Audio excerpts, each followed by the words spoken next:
Welcome to another episode of Coaching Football with Brian Clee. Episode 15 is going to be a look at how you can take base 3-4 personnel and play the concept of an overfront. As a defensive coordinator, you have the choice of being static pre-snap, setting the front, and setting the 3 technique to whatever you're determining the strength to be of a formation, or you can be lined up in an odd front and angle the front away from whatever you're setting the strength as and canceling the B gap with movement of a 4 or 5 technique into that gap. This episode is going to be a good example of how the fronts that you choose to use need to fit within your defensive philosophy, the personnel that you're actually coaching on your defense, and the opponents that you're going to see, and how that might determine how you want to utilize fronts, how often you use in multiple fronts. An overfront, in my opinion, does a great job against 21 pro type sets where there's one tight end, because to that tight end side, the defensive lineman that you're using in that B gap, whether it's a 3 technique, striking the guard on the snap, or a 4 or 5 technique, ripping into that B gap and then striking that guard, and then the C gap defender, whether that's a 6 technique, striking the tight end, keying the offensive tackle, ready to rip off and fall into that C gap to cancel it off a down block by the offensive tackle, or a 9 technique, angling across that tight end's face into that C gap with just 2 defenders on the line of scrimmage. If that B gap defender is effective at constricting the A gap as he strikes the guard, you're able to cancel the 3 gaps to the side of that tight end, to the strength of the formation, which means after your inside linebacker reads closed A gap, they're free to scrape and run to the ball unblocked. And typically those inside linebackers are there because they're the best tacklers in the defense. The defense is organized to make sure they're showing up at the point of attack unblocked to make the tackle and make a stop. Another benefit of an overfront is you clearly define who your force defenders are. You got your 6 guys in the box, your 4 defenders up on the line of scrimmage, your 2 inside linebackers, they're canceling C gap to C gap, and then outside of that are your true overhang players whose only responsibility in the run is to make sure they force the ball back to inside pursuit, which is something you don't necessarily get playing the underfront or playing concepts of the tight front when you get those guys up on the line of scrimmage, especially against a tight end set. And then the last reason why an overfront can be really effective is by bringing a B gap reduction, again, either by pre-snap alignment or post-snap movement, to the side of the running back in 1 back, 10 personnel type formations. You can very effectively funnel the ball carrier into an A gap on something like zone read. If they give the ball to the running back, you kind of can cancel the dive part, which is 3 defenders, the B gap player, the opposite 2 or 2I, and then the inside linebacker responsible for that remaining A gap. And I'll do my best to show that on some upcoming film. For us, the concept of an overfront is not something that we use a ton. Only 15% of our snaps last year had us in an overfront, and 1/3 of those snaps, 5% of our defensive snaps, was us bringing some sort of pressure in an overfront to change up the angles and attack the pass protection of opponents and try and generate a sack or hopefully a turnover situation on a passing down or passing tendency. Couple reasons why that's not our biggest utilized front. Number one, if you're familiar with my coaching background, my first 2 years we struggled against full house T, and we were primarily basing out of an even overfront at that time. And while it was definitely not the scheme that was the issue, it was probably mostly the coaching of techniques and fundamentals and not compromising on demanding great fundamentals out of our guys. It's just wasn't something that I like against 2 tight end sets, and then especially against 2 tight ends with a full backfield. It's not my cup of tea. Some people it works well against. I'm not one of them, so please don't ask me how to do it. I'd be excited to listen to someone else go about explaining that. The other reason we probably don't utilize an overfront a bunch is if you're going to be bringing an outside linebacker to the side of that B gap reduction, in my opinion, you really need to major in playing cover 3, and that's just not something myself and the coaching staff, it's not something we prefer to do. We don't feel like we're great at coaching up that one high safety to be both effective and aggressive in the alley against run schemes, and then still back in position, especially against something like play action. So it's not a big part of what we do. And then the other part ties in personnel. We don't feel we need those overhang players against most of the teams we see, because honestly, we've been really, really blessed and lucky with the amount of speed that we've had on our defense for the most part. There's only really been 2 running backs over the past 2 years that we were deathly afraid of beating us to the outside with speed. We were way more concerned, even with those running backs, of them gashing us and creasing us, or hitting some sort of cutback. So getting more guys up on the line of scrimmage would eliminate those running backs hitting that crease or finding that cutback. So with that said, including an overfront and the concept of an overfront within a multiple 3-4 system is something that is relatively easy to do. Going to go about showing you how we do it, and get into some good film of how it can be really effective against some offensive concepts, and attack those concepts and give the defense the advantage. A few things to knock out of the way before we get into the film. Our defensive philosophy: we want to play with all 11 defenders on every snap, because a good offense and a good offensive coordinator is playing with 11 players on offense nowadays, and they have throughout history, but I think offenses are getting really, really good at that. Our front rules and checks are right there. Pause it if you need to read it again. If you want more about it, go check out some of the links in the description down below. Really important for our overfront concept is that stud call. We're going to be setting the force to the field with our stud outside linebacker. He'll be 5x4 off the end man on the line of scrimmage. Our secondary is going to check the coverage to the formation. If you haven't seen the episodes on how we go about playing our coverages and checking our coverages, I've linked episodes 8 through 11 in the description down below. Our force to the weak side really gets determined by the coverage that we check into. Most of the time we're going to be using this against 2x1, 2-back, 21 personnel formations. So it's going to be most of the time a defensive back, either the safety or the cornerback. I'll talk more about that on the next slide here.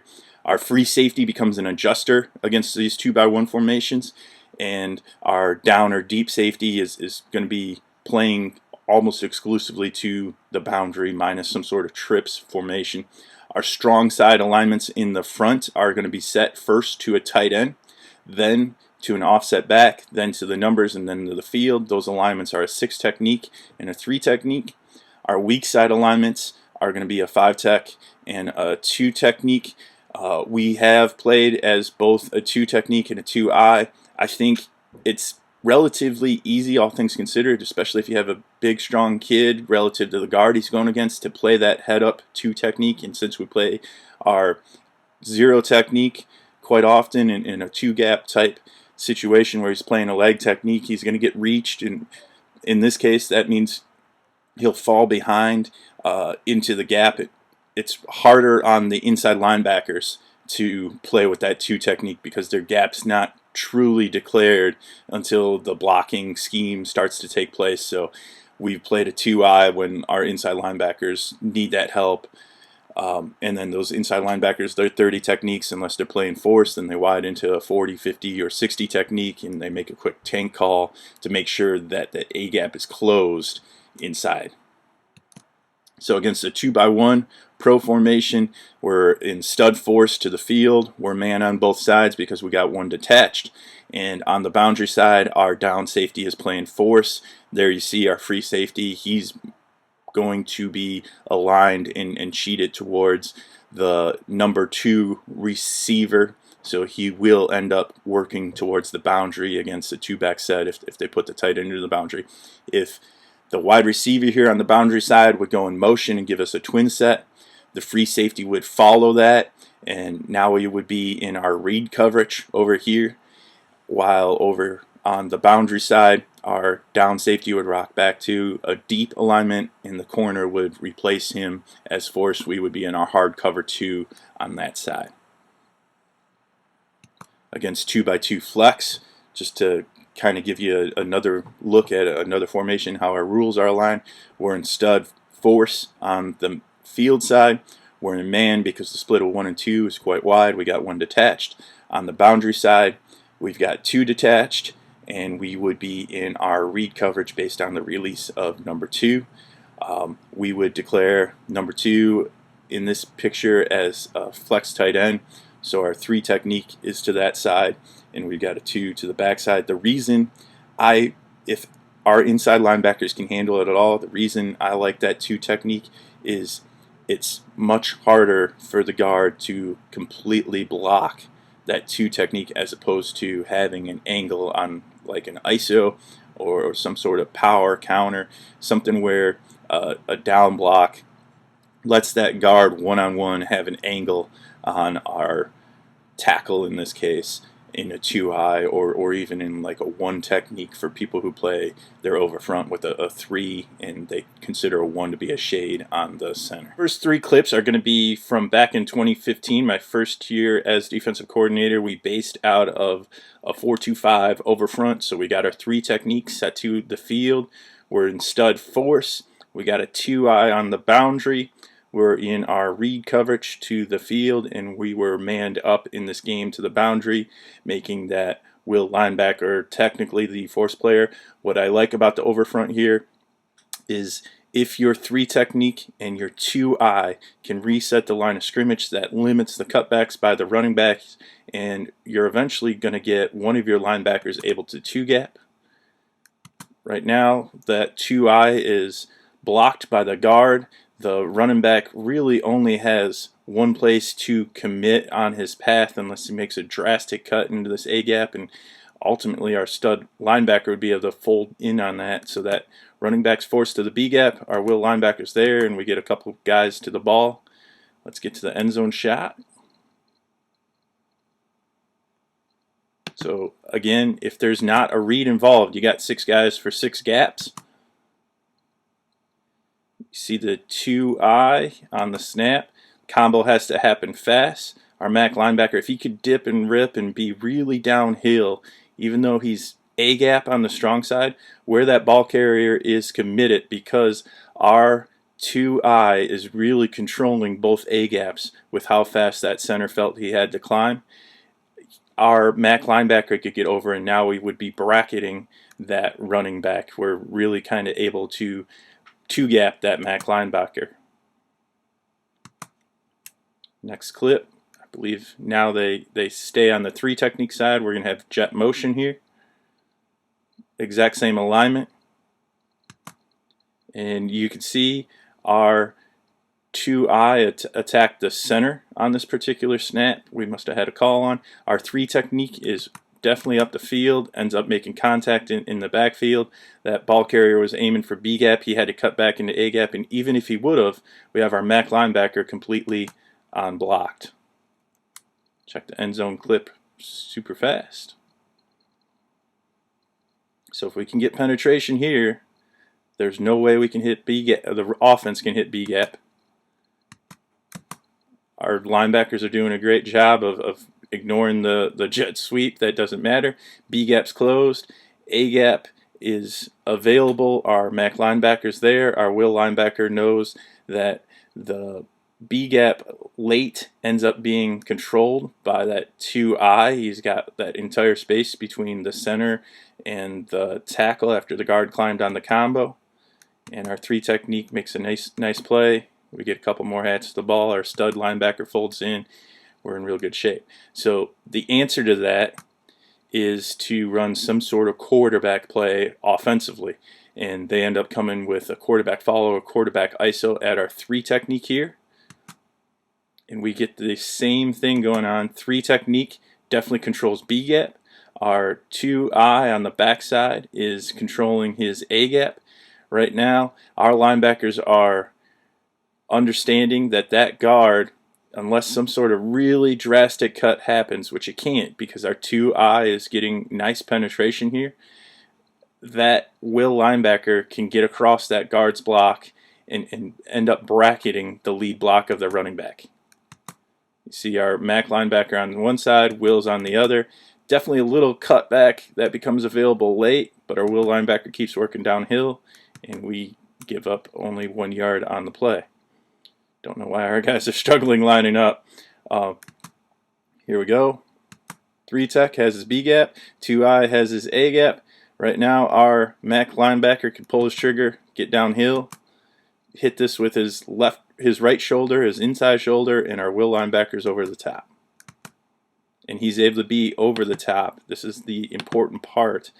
He's able to be over the top because that 2I's turned the corner. There is very, very small chance that that ball can cut all the way back here, and that fits in with our overall defense philosophy of spilling the ball. If we've got this much penetration against a reach block, that ball has to go really drastically horizontal, which will give the entire defense time to rally to the ball. And our defensive linemen do a nice job getting off the block. So now, this is from my second year as defensive coordinator, where you've got our 3 technique set to the side of the running back. The slot receiver, number 15 here, is a really good ball player. So we have our stud linebackers, actually a defensive back. We got true nickel personnel. He's following that number 15. Normally we would have our stud linebacker here, our Mac and our Will would be slid to the boundary with our Will in between 2 and 3. Up front, what we're focused on, I believe we're playing a 1 technique. Again, you can play a 1 on the center, you can play a 2I or a head up 2 on the guard. But what we do with our 3 technique and our 2I or our 1 is control this A gap and B gap. Right now, our Mac linebacker has a clear run to fit that B gap. That running back, because of our alignment, and we've got a little stunt on here. We're bringing our Will linebacker off the edge. Our 3 techniques crossing into that A gap. There is no place for that guy to go except for to the unblocked Mac linebacker. And we get good pursuit out of the 2I. He splits the double team because the double team started to climb, and we get to the ball. Let's take that one more time here. Get the start of it. So right now, that guard feels like he's got to climb to that linebacker. The second he does that, our 2I or 1 technique, our A-gap defensive lineman is able to split the double team because the center never came over and got him reached, and we got multiple unblocked guys to the ball. And it's simply by lining up in an over front to the running back. Same idea. We've got our A-gap defensive lineman. Again, I think we're playing a 1. And then we got our 3 tech to that running back. We run that same stunt that I was talking about where we're going to send the 5 technique across the tackle's face. And right now that ball can only go to the A-gaps. We got a bunch of penetration, and we fit it. One more of these. We got, again, 3 technique is to that offset back. There's our Mac and our Will linebackers. And they got us in a little bit of a formation issue. We decided we're not defending a team and devoting a player like this. We'd be focused more on the coverage and rotating coverage to them, because right now if they got a bubble out here, they'd put us in a little bit of a bind. They don't end up calling it. Our 3 technique has closed the gap. We're downhill with our linebacker. Here comes our Mac linebacker unblocked. Once again, our A-gap defensive lineman gets out of his block because the combo can't get there. And we give up, well, we give up 6 yards, but we make initial contact right now at about a 1 yard gain. So if we were a little more downhill at the linebacker level, we would have been able to stick this for about a 2 yard gain. Good run by the running back, though. Don't always win it. This one, if our 2-eye just switches his feet and steps correctly. We stone this thing for a loss. Right now, running back can only go A gap to B gap. If our will linebacker would be really downhill through that B gap, we would have been able to make the stop here for about a 2-yard gain. Unfortunately, we don't get a good fit to be able to hold it to that 2-yard gain, and he gets some yards after contact.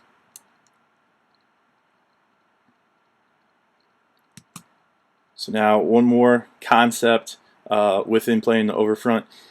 We always put that stud linebacker to the field. Again, we were following this kid, number 15, around, and with a defensive back. So our safety is in a bit of a bind. They got us truly outnumbered and more space to the field. But the safety ends up making a heck of a play. He's keying that tight end. Tight end's reaching our 5 technique is how we were playing this kid. We told him if there's a tight end outside you, play it like this so our safety gets a quick read. Either that tight end's blocking me or he's releasing. There's no in between. So our 5 technique gets up the field, forces the pitch, and our safety does a great job of hustling to the play, which ends up buying our corner enough time to realize that it's definitely a run play. Our corner comes up, and we make a tackle at the 2-yard line. And lucky for us, they are a gun team. They get under center, try to run a quarterback sneak, and they fumble it the next play. Here's us. We're got a 2-by-1 set now. 3 technique is to the numbers in this case.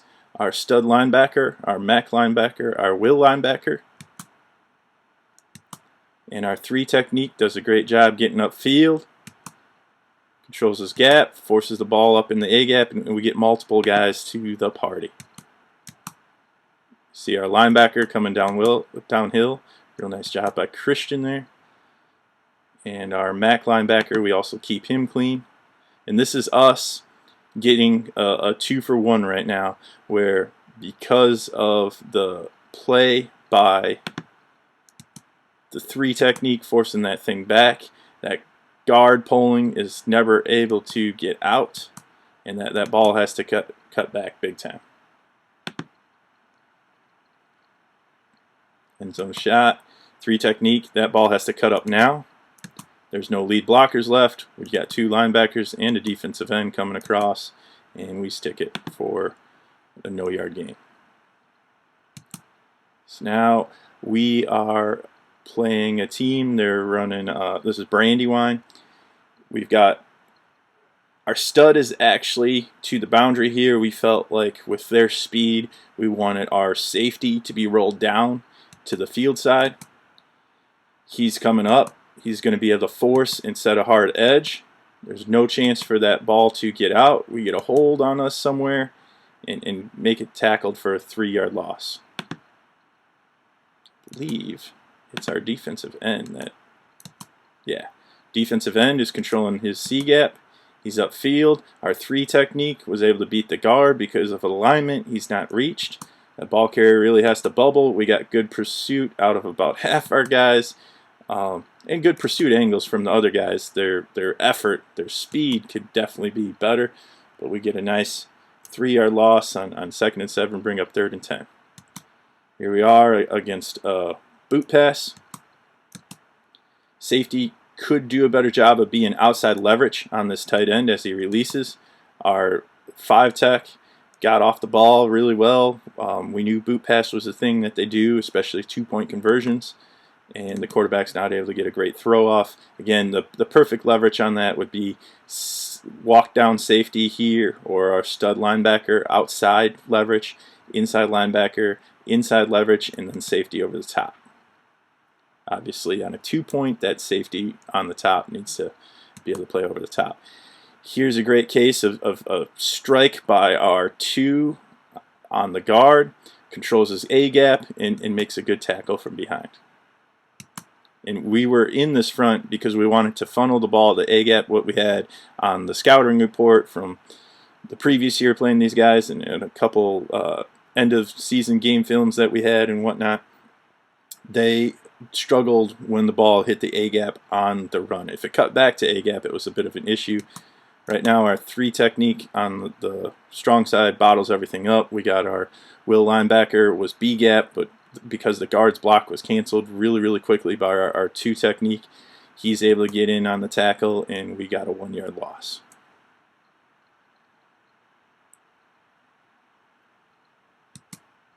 ISO coming again. 3 technique, funnels the thing to A-gap. Our linebacker does a great job being downhill and really kind of tackles both the lead blocker on the ISO. Let's take that back. So Mac linebacker, he's A-gap responsible. 3 technique, gets that guard's shoulders turn. It's a very clear open window. Mac linebacker does a great job of lowering his shoulder and really tackling both the lead blocker and the running back for just a 3-yard gain. Be nice if we got the will linebacker over the top, but that's a different story. Here we go. Spin dive. Our 2 ends up playing off to the A-gap. Our will linebacker's downhill. He's in the B-gap. And because of that, the guard never really blocks anybody. We get the thing bracketed with our will linebacker over the top. And actually, our 2I, that guard does a decent job getting off the ball. But he recovers, gets that guard's shoulders turned. They don't have another lead back. They were counting on some misdirection to hold the linebacker. The linebacker trusts his read in front of him. The guard's here. The guard's downhill into our 2I. Linebacker has a nice tight fit, and we only give up a 3-yard gain.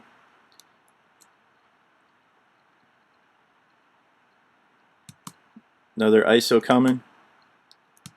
Our 3 technique really kind of controls the A-gap, forces the cutback, and we run it down from behind. Who gets to it? I think it's our backside 5. Yeah, we've got a squeeze on. Backside 5's inside the tackle. He comes and helps out. The real hit, though, is by our will linebacker right here. Will linebacker's downhill. Our 2 canceled the guard with the cut block, the tackle. We beat him inside. We had a squeeze call because they're getting down around the goal line. And we got to do a better job rallying to the ball, but we make that initial contact for a 0-yard gain.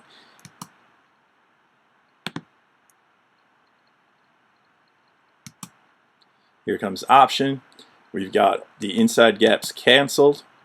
They hadn't been getting much because they were forced to go to A-gap, and our 3 technique, for the most part, was able to control the guard. Quarterback pulls it. Ends up the outside linebacker. Actually, safety, excuse me. Again, normally that's our stud linebacker, but in this case, it's our safety is in position to make the tackle out in D-gap, and the pitch relationship is not great. With the tight end blocking down right away, we understood that as that 3 tech constricts the A-gap and that tight end is clearly blocking, the safety can run to pitch, and this team was not great at getting the ball pitched out, so we were more than willing to see what happens if the quarterback would keep it on option. We want to get that quarterback tackled first. 2x2, this is Lawton. Flex, so we've got our 3 technique to the bottom of the screen here. We're upfield, and what us being an over concept, our 32 front lets us do, our will linebacker should be keying pass. It lets us get us in our matchup coverage. Here's Noah, pulls his trigger on the out route in our read coverage. He's keying number 2. Number 2 ends up running and out right to him. The safety's getting over the top of number 1. It's into the boundary. We got enough space that we can do. It's a small enough space we can do that. We're able to jump it and get a very short gain on the completion. Our other way of playing an overfront is playing what we call stud 40 angle. So the stud's still setting himself as the force player to the field. Our weak side boundary force player is going to be a defense back or inside linebacker based on the formation. On the strong side now, we're going to have a 9 technique and a 4 technique. Both those guys are going to angle to the next offensive lineman away from the call. Our weak side alignments are a 5 technique and a 0 technique. That 0 technique is also part of the angle away from the call. Both inside linebackers, like our other fronts, are 30 techniques unless they need to widen as force players. So if we had 2x1 into the boundary, our down safety is the force player. We got 1 detached, we'd be in man coverage. To the field, we've got stud force, 1 detached, we're in man coverage. And our 9 tech Bob linebacker would be ripping across the face of the tight end, initially aiming for that tackle until he gets pressure from that tight end. Same thing with our 4 technique tackle. He's aiming for the guard until he gets that outside pressure, and our nose is aiming for the guard. So we're moving into an over front on the snap. Now, not all these are going to be exactly that front, but it's that concept. We'll get straight to the end zone view here. So we're angling, we're setting that back as the strength. We're, again, not playing exactly 40 angle. That's something new that we're doing this year, but we've been using the concept of angling in our defense over the past 3 years. Our 4 technique is going to be in B gap, our 0 is going to be in that A gap, and our 4 on the bottom of the screen is going to anchor his C gap. And what it does, if a team is truly reading that 4 technique, you're giving him a pull read. And that 4 technique, aiming for the guard, he makes it hard for the tackle to release up to what is our MAC linebacker on this snap, and also keeps that MAC linebacker clean because of the guard. So our MAC linebacker is able to be downhill. He's aiming for that running back. Our will linebacker is actually in the B gap. He's falling back into the A gap. MAC linebacker comes across clean, and our Bob linebacker on the boundary side ends up making the tackle, does a nice job with the cutback. Watch it one more time, whole way through. Crazy movement by our nose. Really nice job, and this has elements of tight front to it, or most coaches would consider this mint front, although most mint front coaches will put a 5, a shade, and a 4-eye typically to the field and spill it out to this guy in C gap. So we go about that in a different way, but we're canceling the possibility of that ball cutting back into the A or B gap. We're funneling it where we want. Here we go. We're only 2 guys are involved in this angle. Our 9 technique stud linebacker and our 5 technique end. We were checking if they came out and they were a 2x1 team. This is Schoolcraft. They have a really good ball carrier at running back.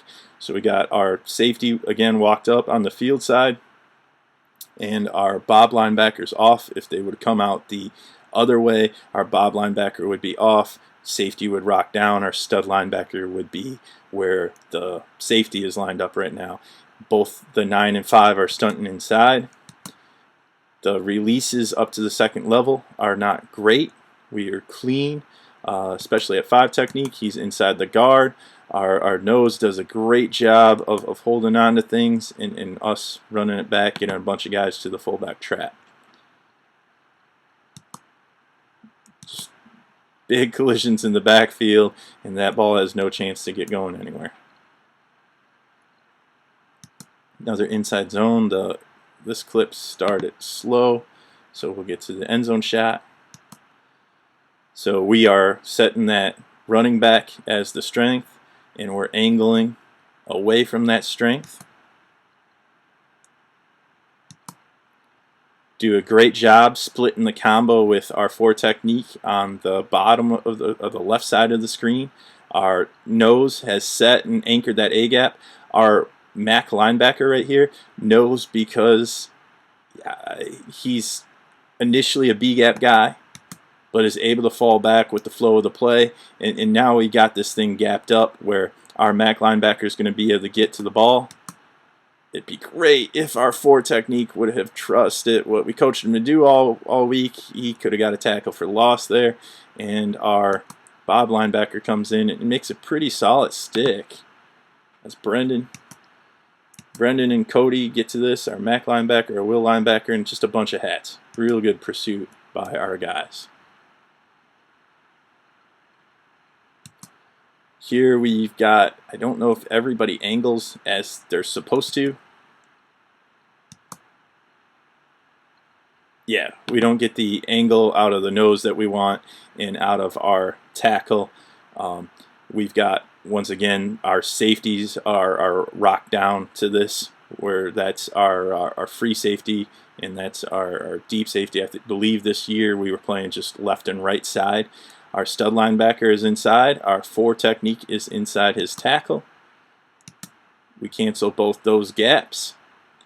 That tight end is blocking. Our deep safety ends up picking up the running back out, and our down safety, because that tight end's blocking, decides to pull his trigger and actually comes up with the sack. If we don't get the sack, I like what they maybe get to throw to the running back from an offensive standpoint. Our deep safety there kind of lost his eyes, but we end up getting the sack. If it would have been some sort of ISO to this side, that's completely gapped out, and hopefully our linebackers fix up the weak side here, and we got our Bob linebacker in position for some sort of A-gap cutback if this wasn't play action. Nice play by our quarterback on the opponent's quarterback. You can see, again, very, very nicely filled gaps on the overside, and we come up with the sack. Not perfect coverage, but when you're sacking the other team, you don't have to be perfect with your coverage. So we got our stud and our end are stunting inside. They're part of the angle. Right now, everything's gapped up. There's no place for that fullback to get up to a linebacker. Ball carrier has to stutter step in the hole, and our end and our stud make a nice play. And if you're good at checking between multiple fronts, I think this is something you can do, where if you get a 2x1 set and maybe your stud linebacker is a little stronger player than the Bob linebacker, you can angle both from the field and from the boundary with both those outside linebackers, as long as your safeties understand their responsibilities and you're good at checking in between different fronts when you get different formations. Real good job by our 5 technique end, really just stoning this thing in the hole with the lead block. Comes off clean, and so does our 9 tech stud linebacker for a heck of a run, really, by that kid to still get 3 yards in there. Another clip of us angling from the tight end side. Misty, foggy night. They tried 2 lead blockers through. Ball cuts back right away, and our 5 tech end from the field is able to run it down. I'll point him out right here. This ends up being counter away from him, so he is immediately hip pocketing that guard. We did not angle our nose in this game for this reason. Their biggest, most likely weak side run out of 2-back, or in this case 3-back formations, to that open side was counter, and by playing the nose head up on that center, we really felt like he was pretty good at 2-gapping that season. He's still pretty good at 2-gapping, and that keeps our 5 technique clean to run down and hip pocket this from behind. Real good job swarming to the ball against a pretty solid ball carrier, I believe.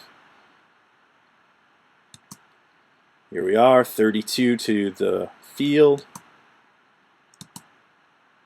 Excuse me, this is actual 40 angle. Again, we've got our safety down. That's our free safety. That's our deep safety from the boundary side, and we've got our stud to the boundary. We just wanted to have a little more speed to the field in this game. So we got our angle. Our 4 technique is inside his B gap. Our 9 technique, he's supposed to be crossing the face of the tight end. He strikes the tight end, and in the end does control that C gap. He would have been able to rip inside if he needed to, and he comes clean to get a timely sack on the boot pass. One more time, let it all play through. Wouldn't have been much room for the ISO if they would have run it. Our 9 technique defensive end, he is stunting across the face of that tight end. Our 4 technique is stunting inside his tackle.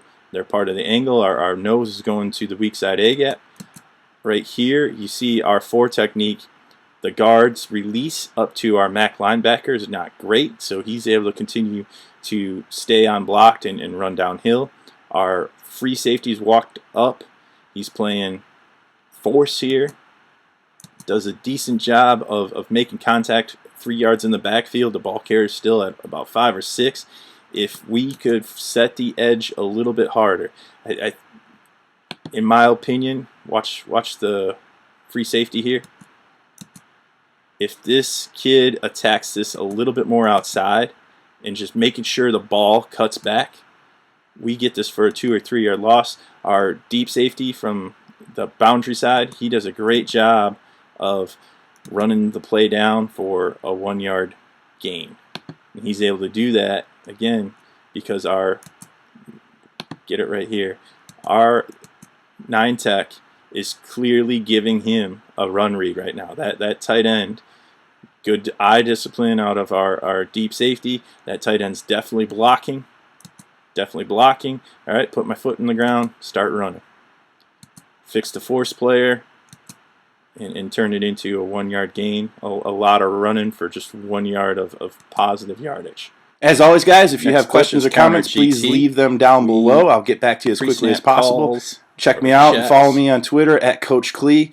Don't forget to subscribe to the channel if you like what you see. Counter GT. And if you have anything that maybe requires a longer response, hit me up at CoachBrianKlee@gmail.com. Thanks as always for tuning in. See you again.